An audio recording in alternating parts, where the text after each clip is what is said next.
আমি এই মসজিদের ইমাম সাহেব। গত রাত্রে আমাদের এই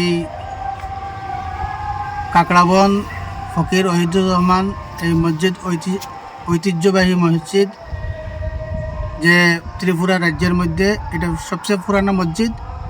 সেই মসজিদে পাহাড়ি, বাঙালি, হিন্দু, মুসলিম সবাই এই মসজিদকে শ্রদ্ধা করে এবং এই মসজিদের দান বাক্সে প্রচুর পরিমাণে টাকা দান করে।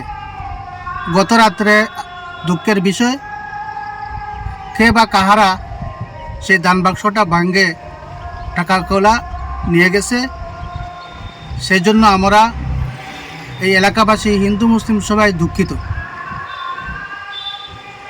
আমরা প্রশাসন বিভাগের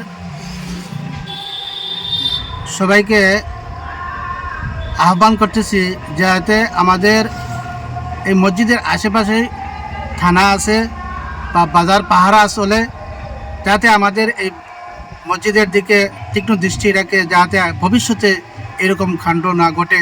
সেজন্য আমি আবেদন করেছি, অনুরোধ করেছি। কত টাকা চুরি হয়েছে বলে আপনার ধারণা? অনুমানিক এই দান বাক্সে তো টাকাগুলা তো পরিমাণ ঠিক থাকে না, 2-3 মাস পরে পরে, কোনো সময় মাসে মাসে খুলে, কোনো সময় 2-3 মাসেও খুলে।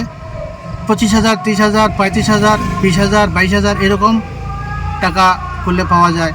মসজিদের বিভিন্ন কাজে এইগুলা টাকা লাগানো হয়। লাস্ট খোলা হয়েছিল কয় মাস আগে? 2 মাস আগে। এই বিষয়ে কি থানাতে জানিয়েছেন? থানাতে এখনও জানাইছি না।